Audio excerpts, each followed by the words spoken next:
Assalamualaikum warahmatullahi wabarakatuh. Bismillahirrahmanirrahim. Alhamdulillahi haqqa hamdan hamidin nahmadu syukran li jami'i ni'amihi wa mazidih. Wa salli wa sallimu ala nabiyyil karim habibina wa syafi'ina wa qurrati a'yunina Muhammadin wa ala alihi wa ashabihi amma ba'du. Bapak-bapak, ibu-ibu rahimakumullah. Siang ini kita akan mengkaji makna Asyura ya. Kita bertepatan dengan tanggal 10 bagi yang mengikuti kalender Hijriah secara hisab dan 9 bagi yang mengikuti secara ru'yah dari Nahdlatul Ulama ya. Artinya kita berada di 10 awal bulan Muharram yang memang di dalamnya ada banyak keistimewaan. Paling tidak ada dua hal istimewa yang berkaitan dengan bulan Muharram, berkaitan dengan umat Islam. Yang pertama dengan momen tanggal 1 Muharram sebagai tahun baru Hijriah dan tanggal 10 Muharram sebagai Asyura. Tahun baru Islam dipilih oleh Sayyidina Umar untuk menandai kalender umat Islam itu dari 1 Muharram, tepatnya pada tahun 622 Masehi. Saat itulah memang perintah hijrah itu datang. Betapapun kalau dilihat secara data sejarah, sebenarnya Rasulullah baru hijrah pada tanggal 26 Safar, dan Rasulullah diperkirakan sampai di Madinah itu tanggal ada yang menyebut 12 Maulid, ada yang menyebut 2 Maulid. Artinya Rasul sendiri ketika sampai di Madinah bukan bulan Muharram. Kenapa kok dipilih tanggal 1 Muharram? Karena memang perintah hijrah itu datangnya tanggal 1 Muharram, sehingga pergerakan pertama kali umat Islam untuk hijrah ke Madinah itu tanggal 1 Muharram.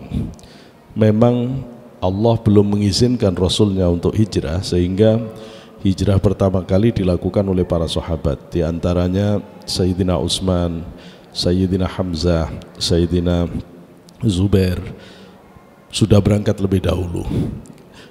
Nah, Rasul baru berangkat pada tanggal 2 bulan Safar yang bertepatan tanggal 22 September.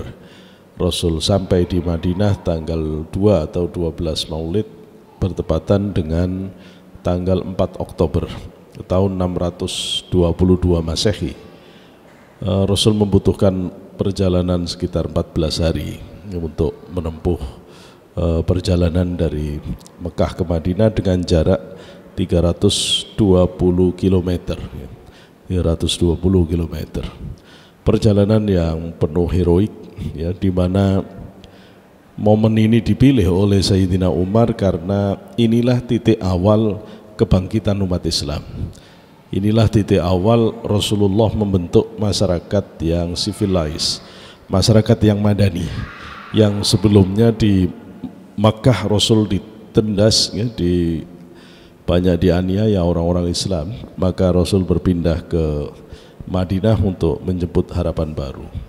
Ada banyak pelajaran yang bisa kita ambil dari peristiwa Isra Mi'raj ini. Yang pertama adalah perjuangan dan pembebasan, bahwa hijrah itu mengajarkan bahwa kita tidak boleh diam atas kedzaliman, tidak boleh diam atas ketertindasan.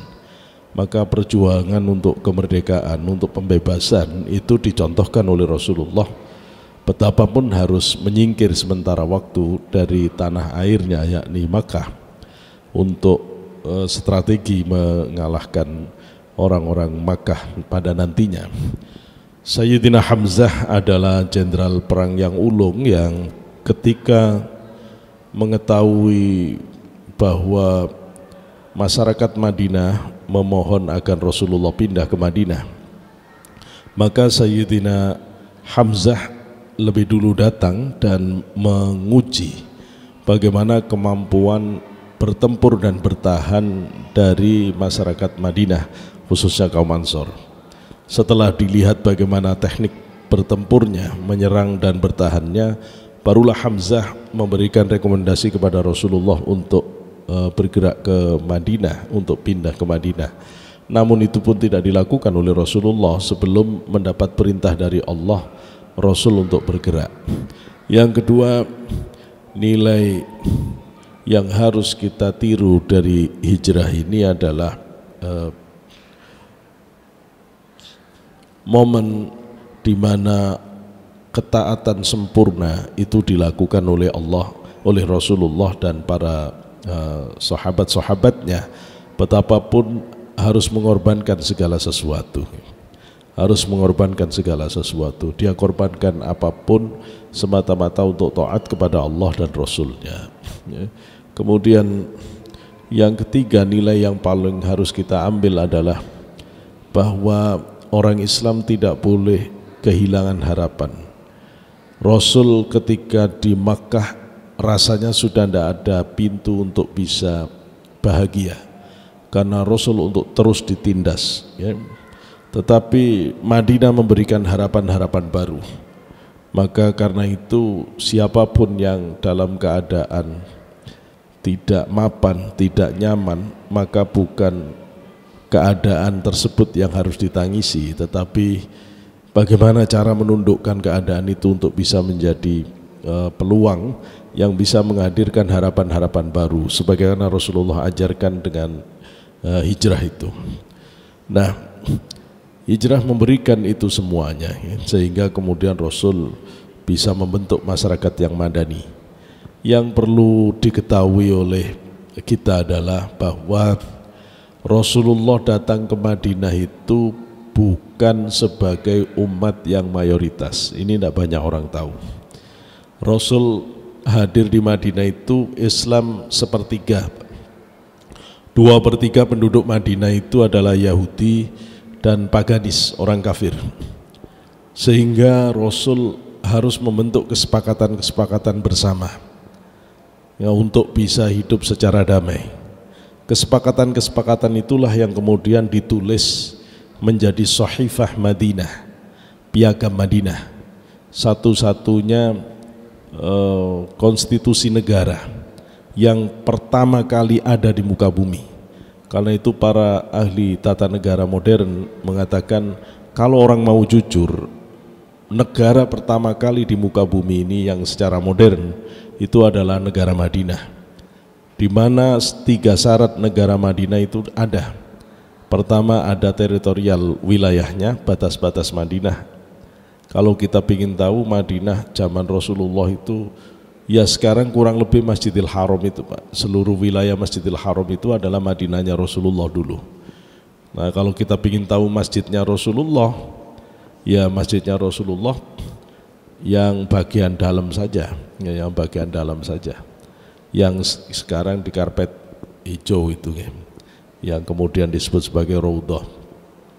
Dan itu semuanya pelebaran, sehingga pelebarannya itu hampir saja mencakup seluruh wilayah Madinah zaman Rasulullah dulu. Yang kedua, Rasulullah itu membentuk negara Madinah karena ada presidennya, ada pimpinannya, yakni Rasulullah. Dan yang ketiga, ada konstitusinya, yakni Piagam Madinah. Jadi kalau orang itu mau ngerti tentang politik Islam, ya, maka dia harus paham tentang ini, bahwa Indonesia itu sudah mirip dengan bagaimana Rasulullah membentuk Madinah. Ada kesepakatan-kesepakatan bersama yang dibuat oleh Dewan Konstituante, ya, pada tahun 50, sehingga menghasilkan kesepakatan-kesepakatan bersama, sehingga kemudian bentuk negara ini bernama NKRI. Toh Rasulullah waktu membentuk Madinah pun juga nggak ada namanya, sehingga orang-orang yang mengatakan bahwa negara itu harus dalam bentuk negara Islam itu orang yang picik pandangan dan belum pernah belajar secara benar, tidak mengerti tentang bagaimana sebenarnya perkembangan Islam itu yang sesungguhnya. Saya tidak bahas ini, tetapi sedikit untuk memberikan ketajaman fikir kita. kita bisa melihat demikian Rasulullah membentuk Madinah. Tapi kalau orang masih ngotot saja bahwa ada bentuk negara di dalam Islam ini, maka saya ingin tahu mana ayatnya, mana hadisnya, dan mana contohnya. Nggak ada. Karena perubahan kepemimpinan dari Rasulullah ke Sayyidina Abu Bakar itu tanpa ada petunjuk apapun. Tidak ada wasiat sama sekali dari Rasulullah. Rasulullah meninggal kemudian tidak tahu bagaimana yang mau mengganti Rasulullah siapa, itu tidak tahu umat Islam. Sehingga orang-orang suku Madinah asli Aus Khazraj, dia harus berembuk untuk memilih siapa di antara mereka yang layak menjadi pengganti Rasulullah.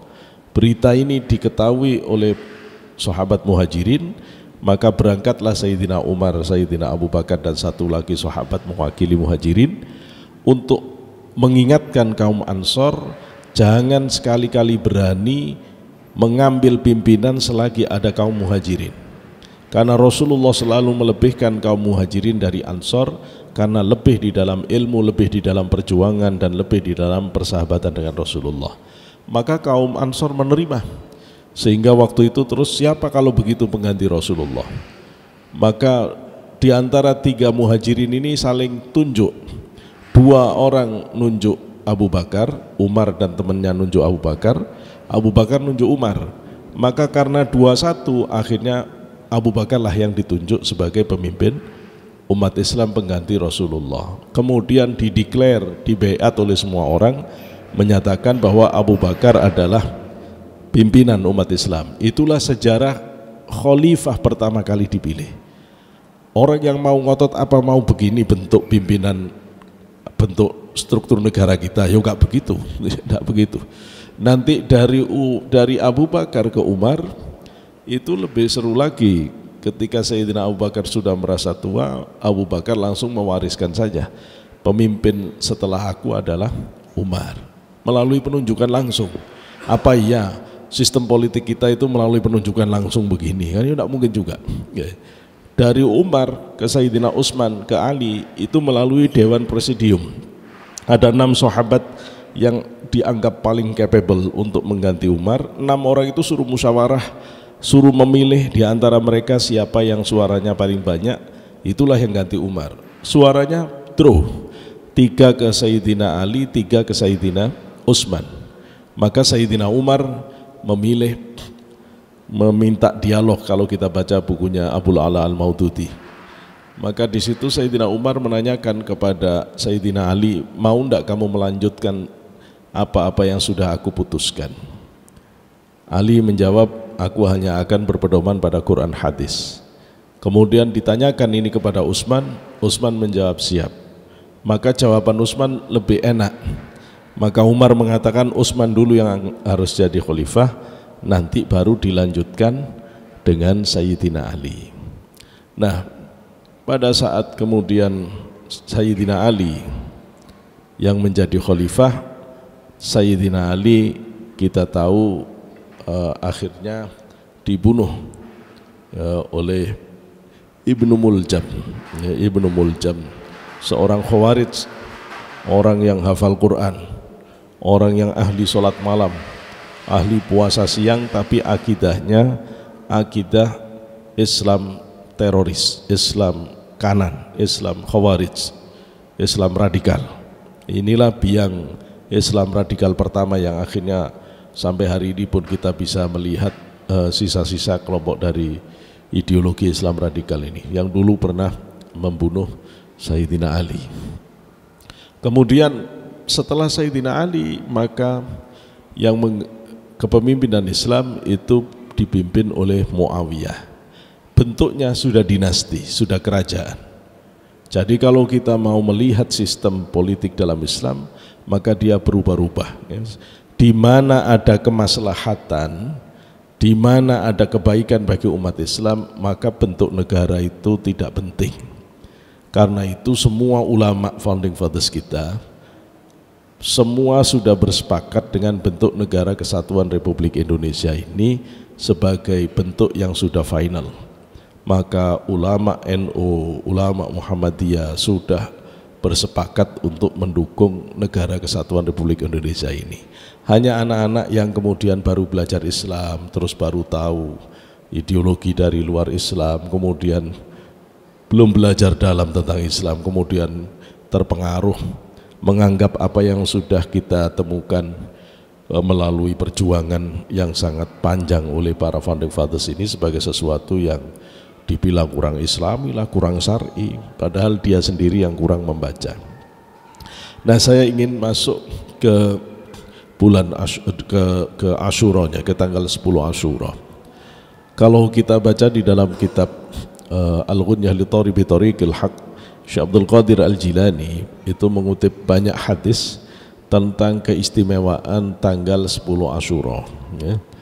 Di antara penjelasan di dalamnya adalah mengatakan 10 Asyura ini adalah momen yang sering kali dipilih oleh Allah untuk menentukan kejadian-kejadian besar, ya, untuk menentukan kejadian-kejadian besar.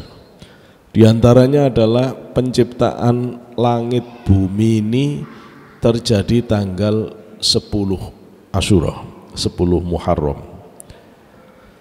Begitu juga Allah menciptakan laut 10 Asyura. Allah menurunkan air hujan pertama kali di muka bumi 10 Asyura.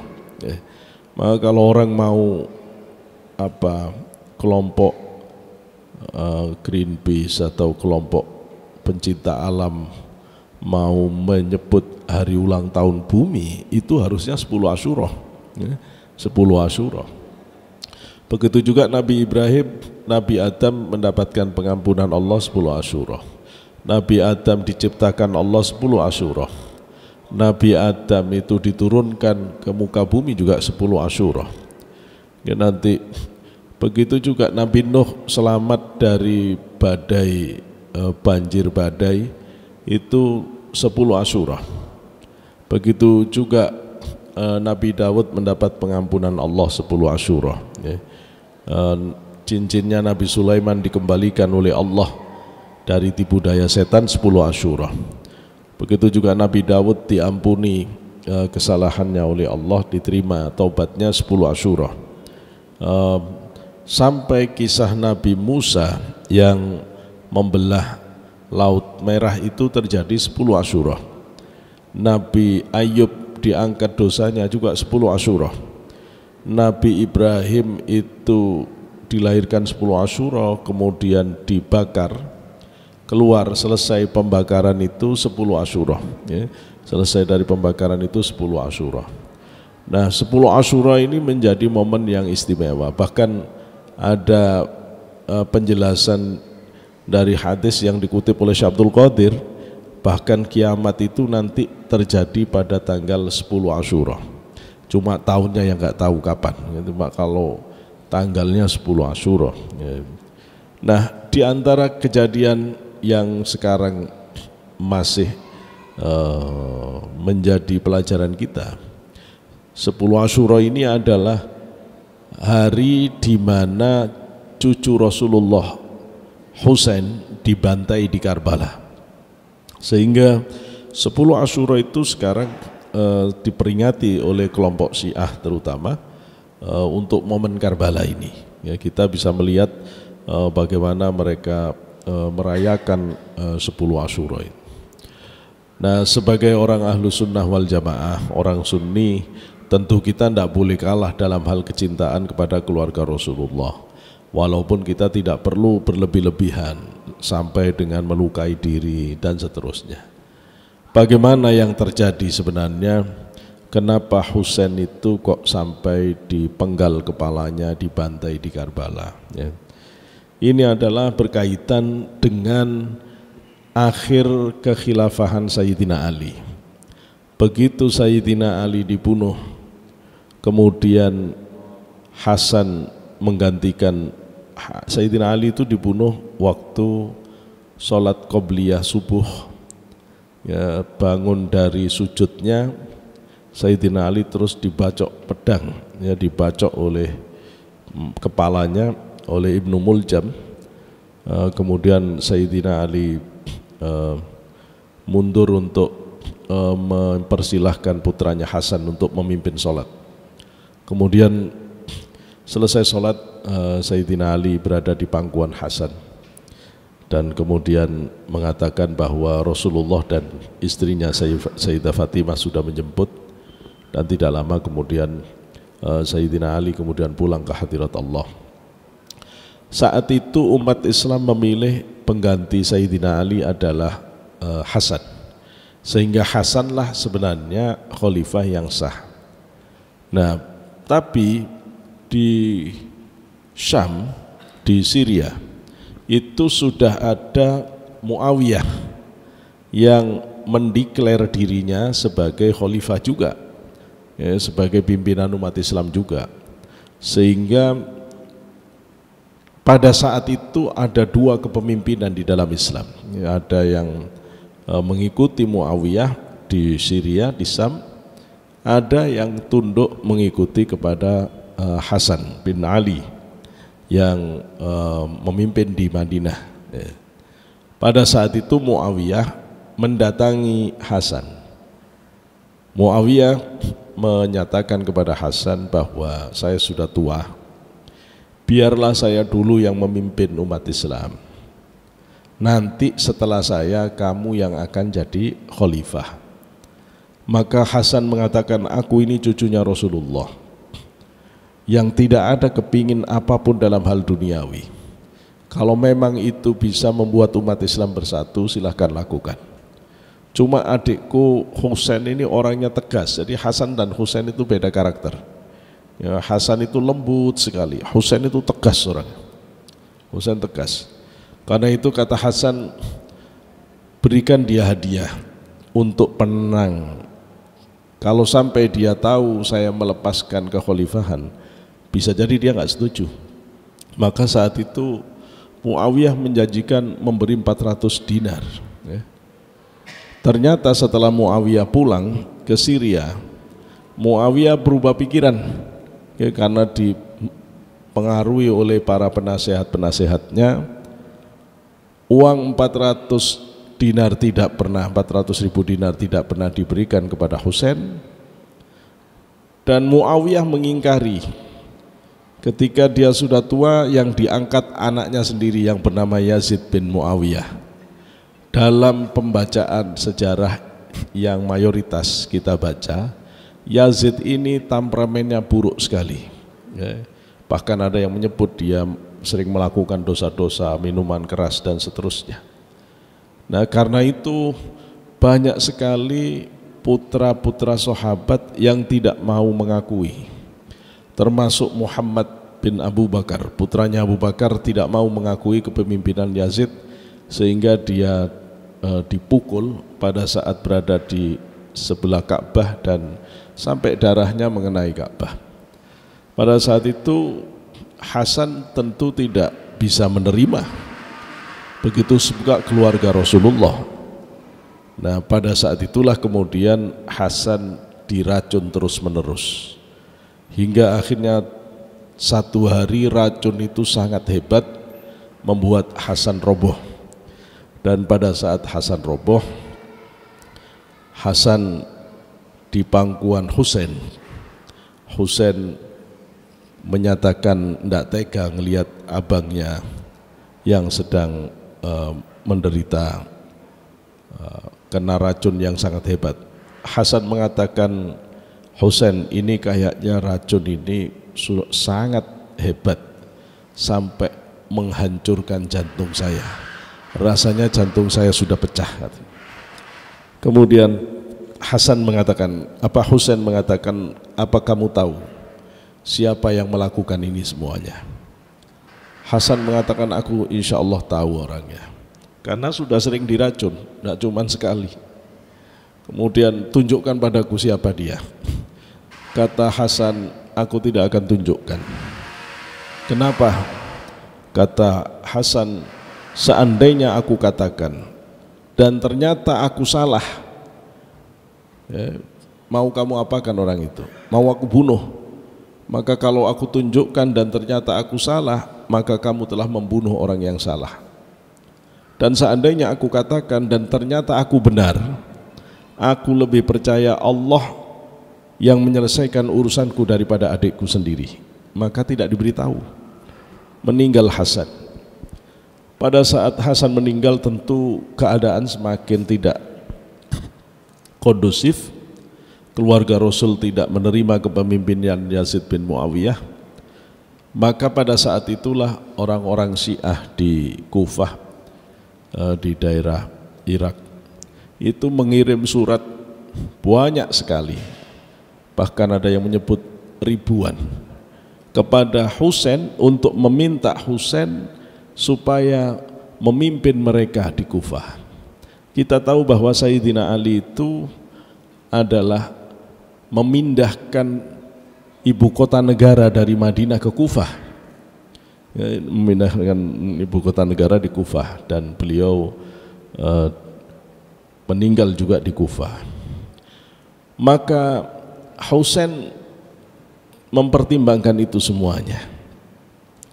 Kemudian Husain bergerak, walaupun sahabat-sahabat yang sangat alim memberitahu jangan Husain, ini kayaknya akan ada musibah berat, ketentuan Allah akan terjadi kepadamu. Kenapa? Karena Rasulullah itu di dalam hadis sudah mengetahui bahwa cucunya ini dua-duanya akan meninggal sebagai syahid. Pada saat Rasulullah berada di rumahnya Ummu Salamah, istri Rasul yang sangat bijaksana, Rasulullah itu bermain-main dengan Hasan Husain. Hasan Husain berada di dada Rasulullah. Rasul tersenyum, tapi kemudian tiba-tiba Rasulullah meneteskan air mata dan tangannya menggenggam tanah. Pada saat itu, ketika dua anak ini Hasan Husain telah pergi dari hadapan Rasulullah, Ummu Salamah mendatangi Rasulullah, ya. Wahai Rasul, demi bapak dan ibuku, aku ingin bertanya kepadamu, ya, apa yang membuat kamu tadi tersenyum dan tiba-tiba menjadi menangis? Kata Rasulullah, waktu kedua cucuku bermain-main di dadaku, aku senang. Tapi tiba-tiba malaikat Jibril datang, dia membawa tanah Karbala dan digenggamkan di tanganku, serta diberitahukan bahwa Husain akan mati dipenggal kepalanya di tanah ini sebagai syahid. Hasan akan mati diracun. Maka Hasan Husain itu sudah tahu. Hasan tahu kalau dia matinya diracun, Husain juga sudah tahu kalau dia akan mati dipenggal dalam keadaan kehausan. Sudah tahu dua-duanya, karena Rasulullah sudah memberitahu. Rasulullah memberitahu itu. Nah, karena itu ketika Husain bergerak menuju ke Karbala, sampai di tanah Karbala, bergerak dengan 140 orang kurang lebih, dikelilingi oleh pasukan Yazid yang jumlahnya 4 sampai 10 ribu, sangat tidak imbang, sangat tidak imbang, di mana 140 itu bukan pasukan, pasukannya tidak banyak, karena itu keluarga Rasul, termasuk putri-putri Rasul, termasuk cucu-cucu Rasul, semua ada di situ. Maka terjadilah pembantaian terhadap keluarga Rasulullah di Karbala ini. Nah, yang meninggal 72 dari keluarga dari pasukan dari Husain, sedangkan dari musuh pasukannya Yazid bin Muawiyah meninggal 88 orang. Jadi pada tahun 61 Hijriah bertepatan tahun 680 Masehi, 680 Masehi. Pada saat Husain mau dibunuh, Husain itu berada di dalam tenda, kemudian anak Husain, Ali Asghar, itu membutuhkan air, sehingga kemudian digendong keluar dari tenda. Maka pada saat itu panah menghunjam, ada yang menyebut tombak, sehingga putra beliau meninggal di dalam pelukan Husain.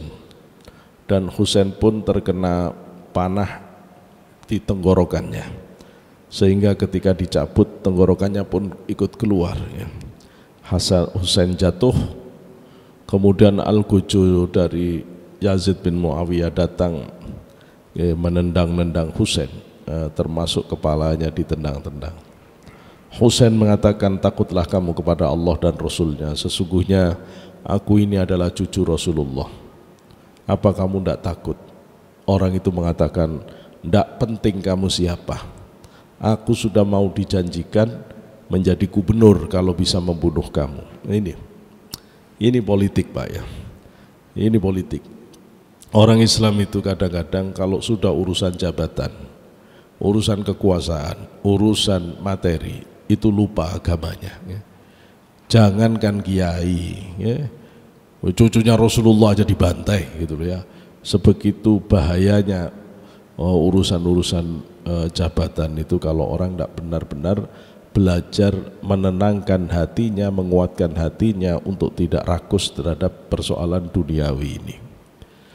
Kemudian Husain meminta kepada Al-Guju itu, Al-Guju, sebelum kamu membunuh aku, tolong buka topengmu, karena dia selalu pakai topeng, buka bajumu.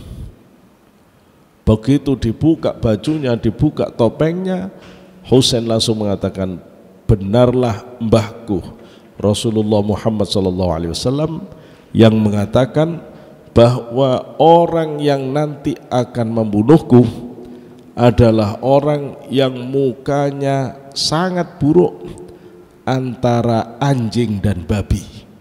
Mukanya jelek, antara anjing dan babi, dan di dadanya ada tanda putih, dan persis ketika dia buka, yaitu orangnya.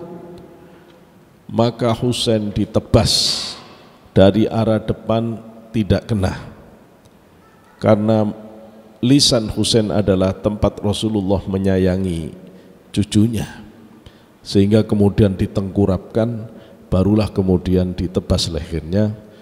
Nah, kepala Husain diarak ya, dari Irak sampai ke Syria ya, diludahi sepanjang jalan. Sejahat itu kasus yang terjadi, sehingga tubuhnya Husain dimakamkan di Karbala di Irak, tetapi kepalanya dibawa ke Syria sampai nanti ada orang yang bernama Sulaiman bin Abdul Malik. Beliau itu kemudian mencuri kotak yang berisi kepala Husain untuk kemudian dibawa lari ke Mesir dan kemudian dimakamkan di Mesir, sehingga di Mesir ada Masjid Al-Husaini. Nah, diyakini itulah tempat dimakamkannya kepala Husain. Tentu ini masih debatable ya. Ada yang mengatakan dimakamkan di Kufah dan seterusnya, wallahu a'lam ya. Tetapi Hasan Al-Basri mengisahkan bahwa Sulaiman itu pernah mendatangi Hasan Al-Basri setelah memakamkan kepala Husain ya. Kalau ini terjadi berarti ada di Basrah, berarti kemungkinan kepalanya berada di Kufah atau di Basrah, wallahu a'lam ya. Tapi yang kuat juga mengatakan di Mesir ya, di Mesir. Pada saat itu beliau bertanya, aku mimpi Rasulullah tersenyum dan sangat senang kepadaku. Kemudian Husain bertanya, Hasan Al-Basri bertanya, kamu telah berbuat baik kepada keluarga Rasulullah, apa yang kamu lakukan? Terus dia cerita bahwa dia telah mengambil kepala Husain dan dia menguburnya setelah dia sholatkan bersama. Karena itulah, kata Hasan Al-Basri, Rasulullah ridho dengan apa yang kamu lakukan. Ini background kenapa terjadi pembantaian Husain di Karbala. Yang ingin saya tegaskan di sini adalah bahwa betul Rasulullah yang mengatakan bahwa bukan kemiskinan yang aku takuti, kata Rasulullah, atas umatku. Tapi kalau pintu-pintu dunia itu sudah dibuka, justru itu yang lebih berbahaya. Kita berkali-kali melihat bagaimana umat Islam itu bisa hampir saja pecah kalau sudah urusannya perebutan politik, perebutan kekuasaan. Karena itu orang harus belajar untuk tidak menjual agamanya karena persoalan-persoalan kekuasaan ini. Belajar dari kasus Sayyidina Husain. Nah, setelah Husain terbunuh, waktu itu putra Husain yang bernama Ali Zainal Abidin sakit, usianya masih sekitar 9 tahunan, di dalam tenda, sehingga beliau terselamatkan. Ali Zainal Abidin inilah setelah itu terus beribadah kepada Allah, sudah tidak mau lagi bersinggungan dengan persoalan politik. Saking hebatnya di dalam ibadah, dikatakan Ali cucu Rasul itu sholat sunnahnya sehari semalam 1000 rakaat. Karena sholatnya sangat banyak, ibadahnya sangat banyak, sampai dia mendapatkan gelar mahkotanya orang ahli ibadah. Karena itu gelarnya Zainal Abidin. Beliau itu sangat kuat sujudnya, sampai tubuhnya melengkung karena saking kuatnya sujud, sehingga digelari As-Sajjad, Ali As-Sajjad. Nah, inilah kalau orang belajar tasawuf kemudian dianggap peletak ajaran tasawuf dari keluarga Rasulullah. Karena Ali lah yang mengajarkan tentang maqamul ghurbah, senantiasa menyendiri untuk Allah. Bahkan ada kisah bahwa Sayyidina Ali Zainal Abidin pada saat beliau sedang sholat, rumahnya terbakar. Pada saat rumahnya terbakar, orang sibuk memadamkan api yang membakar rumahnya, tapi Ali Zainal Abidin tetap sholat. Ketika ditanya selesai sholat, kenapa kamu kok tetap saja melanjutkan sholat padahal rumahmu terbakar? Sayyidina Ali Zainal Abidin mengatakan, sesungguhnya api neraka lebih panas daripada api yang ada di dunia ini. Tentu jawaban ini hanya layak untuk orang yang sampai ke makom fana. Untuk kita tentu tidak pantas untuk ikut-ikutan seperti apa yang dinyatakan oleh Ali Zainal Abidin. Bahkan di dalam kitab Iqadul Himam fi Syarhil Hikam, Sayyidina Ali Zainal Abidin itu mengatakan begini, aku punya ilmu dari mbahku, yang ilmu itu kalau sampai aku beritahukan kepada kalian, kalian akan menghalalkan darahku. Maksudnya mengkafirkan dan memenggal kepala, karena dianggap telah menyimpang dari Islam. Aku punya ilmu dari mbahku yang kalau ilmu itu aku ajarkan kepada kalian, kalian akan menganggap ilmu itu adalah ilmu yang terbaik. Para ulama menjelaskan yang dimaksud ilmu yang kalau diberitahukan orang bisa mengkafirkan itu adalah ilmu hakikat, yang itu adalah diakui oleh Ali Zainal Abidin sebagai ilmu terbaikku dari Rasulullah Muhammad SAW.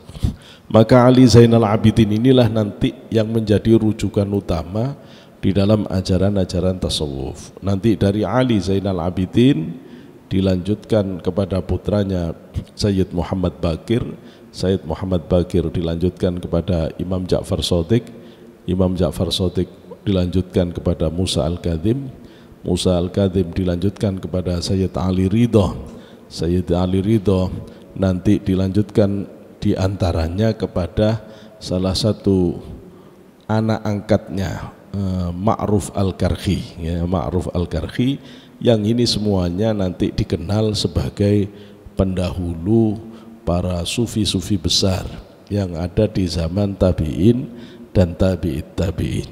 Dengan begitu kita bisa melihat Oh, di sana sebenarnya persambungannya yakni dari Ali Zainal Abidin. Sebagian keluarga Rasulullah setelah peristiwa Karbala ini mayoritas pindah ke Mesir, ya. Seperti halnya di sana ada Sayyidah Zainab, ya. Kemudian ada Sayyidah Nafisah yang merupakan waliyah, ya, wali perempuan yang sangat tinggi derajat dan karomahnya, sekaligus beliau itu adalah gurunya Imam Syafi'i. Diceritakan di kitab-kitab itu bahwa Imam Syafi'i itu sangat ta'zim kepada Sayyidah Nafisah. Betapapun kita tahu Imam Syafi'i adalah ulama yang sangat hebat di bidang fikih dan tasawufnya, ya, bahkan Imam Syafi'i itu ada yang menyebut termasuk salah satu wali autad, ya. Hanya diisi 4 orang di seluruh dunia itu, ya. Dan bahkan di akhir hayatnya sebelum meninggal Imam Syafi'i itu memimpin seluruh para wali. Summa taqattaba fi akhiri hayatihi. Di akhir hayatnya Imam Syafi'i itu memimpin para wali, sehingga Imam Syafi'i itu secara derajat fikihnya imam madhab mujtahid mutlak mustaqil. Secara tasawufnya Imam Syafi'i itu pernah mencapai puncak dari para wali, yakni Qutbul Qutub atau Qutbul Ghaus. Nah, kalau kita mengerti ini, betapa hebatnya dan betapa bersyukurnya kita yang dipilihkan oleh para wali songo untuk bermadhab Syafi'i, karena memang ini bukan orang biasa, orang yang sangat hebat dalam fikih syariat, orang yang sangat hebat di dalam tasawuf thariqah dalam hakikatnya. Nah, guru beliau itu adalah Sayyidah Nafisah. Nah, Sayyidah Nafisah ini adalah termasuk cucu Rasulullah yang berpindah setelah pembantaian Karbala, tinggal di Mesir, ya, dan menjadi gurunya orang-orang Mesir. Karena itu jangan kaget kalau kemudian setelah itu ilmu Islam itu menjadi bersumber di Mesir, ya, karena semua keturunan Rasulullah setelah Karbala sempat pindah di sana. Kemudian ada yang kembali lagi ke Madinah, termasuk Ali Zainal Abidin nanti kembali ke Madinah. Begitu juga Sayyid Muhammad Bakir kembali ke Madinah. Nah, ini yang saya kira bisa memberikan penjelasan tentang persoalan 10 Asyura dan kaitannya dengan perkembangan tasawuf di dunia Islam ini, ya. Mudah-mudahan kita mendapatkan keberkahan dari Asyura ini, karena Allah juga senantiasa memberikan hal-hal yang istimewa di 10 Asyura ini. Rasulullah sebagaimana hadis riwayat Sayyidah Aisyah menceritakan bahwa saat Rasulullah tiba di Madinah, Rasulullah mendapati orang-orang Yahudi itu puasa pada tanggal 10 Asyura. Kemudian Rasul bertanya, kenapa kalian puasa? Yahudi itu mengatakan bahwa dulu Nabi kami, Nabi Musa, diselamatkan Allah dari Fir'aun pada tanggal 10 Asyura, dan karena itu kami bersyukur atas pertolongan Allah ini dengan berpuasa. Maka Rasulullah mengatakan, nahnu ahaqqu bi Musa minkum, kami ini lebih berhak atas Nabi Musa dibanding kalian semuanya. Kita sebagai orang Islam itu, Pak, lebih punya hak untuk mengklaim Nabi Musa itu Nabi kita dari orang Yahudi. Kita itu, kata Rasulullah, lebih pantas mengakui Nabi Isa itu sebagai Nabi Allah dibanding orang Nasrani. Dan itu nanti bisa dibuktikan ketika akhir zaman, ya, karena Nabi Isa akan menguatkan agama Islam ketika turun kembali dari surga dan mengalahkan Dajjal, ya, dan tidak akan membawa agama baru. Saat itu nanti semua orang Nasrani akan masuk Islam, sehingga konflik nanti di akhir zaman hanya akan terjadi Islam dan Yahudi, dan Yahudi itu nanti akan berpihak ke Dajjal, sehingga nanti akan terjadi orang Islam dipimpin Nabi Isa, sedangkan orang Yahudi dipimpin oleh Dajjal. Itu yang akan terjadi kalau kita baca di kitab-kitab hadis yang menjelaskan tentang akhir zaman sebagaimana Rasulullah menjelaskan. Sedikit masuk ke persoalan ini. Kalau kita baca di dalam hadis-hadis Rasul tentang akhir zaman itu, bahwa nanti di antara ciri akhir zaman itu Israel kalah, ya. Tapi Israel itu tidak akan kalah kecuali, kata Rasulullah, 3 pasukan umat Islam sangat kuat. 1 pasukan Palestina, 2 pasukan di Irak, Iran, dan 3 pasukan Yaman. Dulu saya membaca hadis itu tenang, karena dulu Yaman tidak pernah ikut perang. Tapi sekarang ternyata Houthi itu juga keren juga. Loh, dia bisa menghalau kapal-kapal juga, itu yang sangat bergengsi juga. Sehingga memang ini mengkhawatirkan. Kita benar-benar berada di ujung akhir zaman. Rasul menyatakan di hadis itu nanti akan terjadi perang yang melibatkan seluruh dunia, seluruh dunia. Dan pelibatan itu nanti episentrumnya adalah Palestina. Nanti orang-orang Palestina yang buruk akan keluar dari Palestina, orang-orang yang baik dari Irak akan masuk ke Palestina. Kalau itu sampai terjadi, maka itu sudah akhir dari zaman ini. Mudah-mudahan Allah masih memberikan rahmat yang besar kepada kita semuanya, diberi umur yang panjang, diberi cerita kehidupan yang masih berlanjut, karena kita masih punya anak-anak, cucu-cucu untuk berharap agar tetap bisa hidup damai di muka bumi ini. Mudah-mudahan sekilas tentang pembahasan Asyura ini bisa memberikan kefahaman kepada kita tentang apa yang terjadi pada tanggal 10 Asyura, khususnya yang berkaitan dengan terbunuhnya cucu Rasulullah, Husain. Tentu kita hari ini tidak untuk menangisi itu. Di dalam tradisi Jawa, bulan Syuro ini termasuk bulan yang bulan yang dihindari untuk mengadakan acara-acara pernikahan dan lain-lain, ya. Kenapa?